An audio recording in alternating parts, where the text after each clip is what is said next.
નમસ્તે. આ નવું વર્ષ, નવું સંવંત ચાલુ થયું છે, તો નવા સંવંતને અનુસાર મને એવું થાય છે કે આપણે કુટુંબ ભાવના જાણવી જોઈએ. અત્યારે વિભક્ત કુટુંબ થઈ ગયા છે. હું બે અને મારો એક.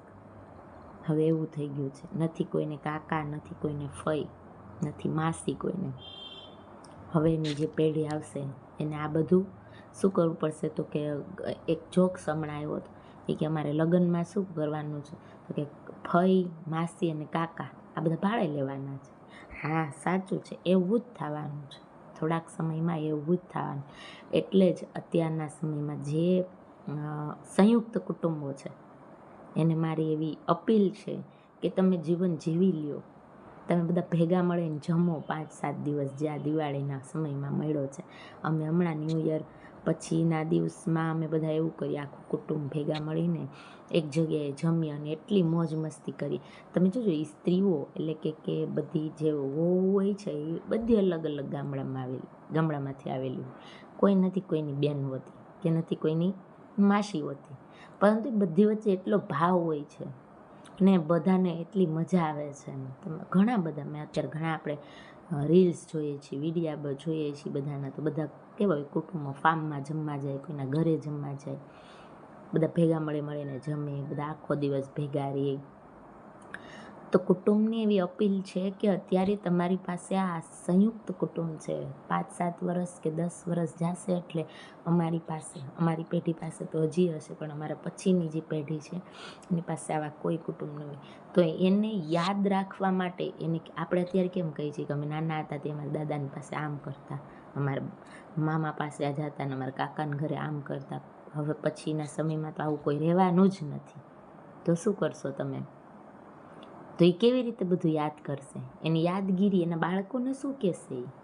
તો એ યાદગીરી ખાલી એને આપણે આપીએ, કાંઈ ન આપી શકીએ તો કાંઈ નહીં, વારસો તો આપીએ. આપણે એવું કહેતા હોય છે બધા મોટી ઉંમરના માણસો હોય છે, એ એવું કહેતા હોય છે કે બાળકોને તમે કાંઈ ન આપો તો કાંઈ નહીં, સંસ્કારને વારસો તો આપો.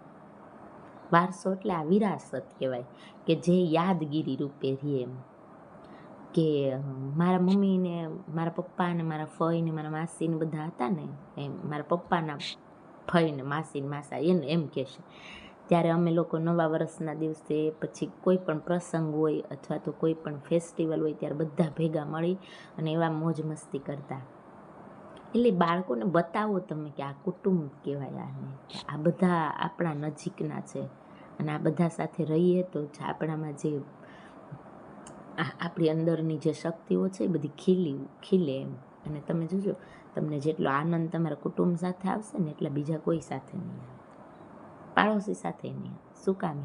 કારણ કે તમને અંદરથી એવી લાગણી છે કે આ કંઈક આપણા છે, આપણા નજીકના છે. સારી વાતો, દુઃખની વાતો, બીજી કાંઈ તકલીફ હોય તો કે બધી વાતો આપણે ક્યાં શેર કરી શકીએ? તો કે આપણે એની સાથે બધી વાતો શેર કરી શકીએ અને મજા એટલી આવે. હા, પછી પાછા કહેતા જાય, કહેતી નહીં હોય એલી કે મારા ઘરે તો મારા હાવ બેવ આવે ને ત્યારે વાત ન કરતી. એવી સ્ત્રીઓમાં એવું હોય એમ, એકાબીજા કહેતાય જાય પણ કહી દે. પુરુષો હોતા ને કહેતા હોય, વાત ન કરતા હોય કે બાયુને ઘરે જઈને આ પછી અમારે આવું થાય છે. પછી બાયો બીજી બાયુને બેન કહે. એવું નથી ખાલી સ્ત્રી જ આવી વાતો કરે, પુરુષો પણ આવી વાતો કરતા હોય છે. એટલે કે આ નવા વિક્રમ સંવંતમાં બધાને અપીલ છે કે કુટુંબ છે એ બાળકોને શીખવાડો તમે કે આને ફેમિલી કહેવાય, આ શું કામે સેલિબ્રેટ થાય છે. આ આપણે આની ઘરે જમવા જઈએ છીએ.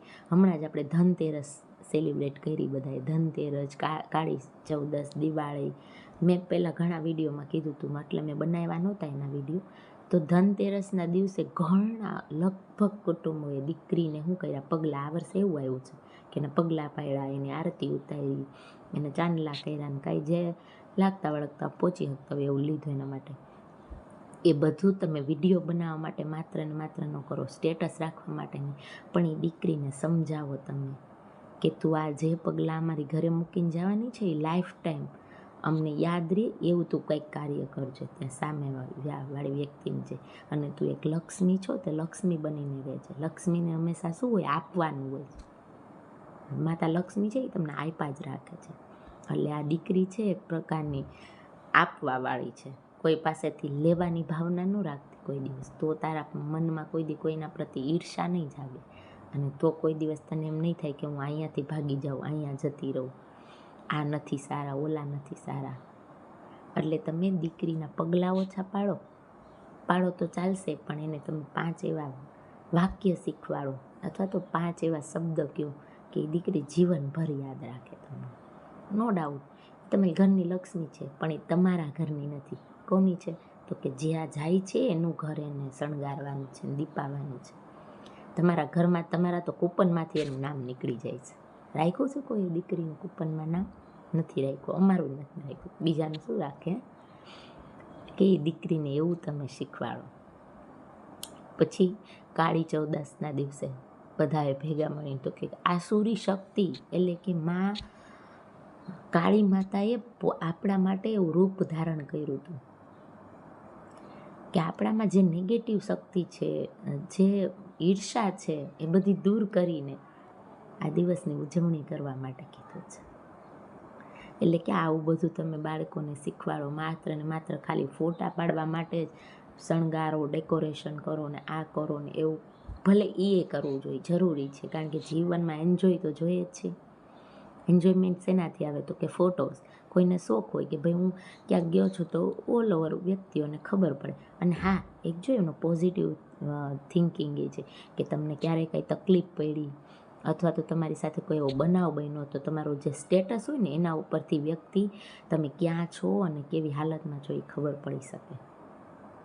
હું તો ડિઝાસ્ટરમાં વર્ક કરું છું, એટલે મને ખબર છે કે આ સ્ટેટસનું ઘણું મહત્ત્વ છે. એટલે બાળકોને અથવા તો આખા કુટુંબને એવું બધું શીખવાડો, અથવા એ બધા સાથે એવી વાતો કરો કે જેનાથી બાળકોને શું થાય કે આ નવા વર્ષમાં હવે પછી એના જીવનમાં આ પાછું વર્ષ આવવાનું નથી, તમારા કે એના કોઈ નથી. એટલે કુટુંબની ભાવના કેળવાય એવી બધા સાથે વાતો કરો, એવી લાગણી ઉત્પન્ન કરો. અને 10-15 દિવસ આવ્યા છો, એની સાથે રહ્યા છો, તો કોઈનું મીઠું કે ખરાબ કાંઈ મનમાં લીધા વગર મજા કરો. મન એવું છે કે 5 મિનિટમાં રેલો આવે ને બધું ભૂસાઈ જાય છે, પણ તમે બોલેલા શબ્દો ક્યારેય ભૂસાતા નથી. એટલે બોલવાનું ઓછું અને મનથી બધાને પ્રેમ ભાવથી રહ્યો.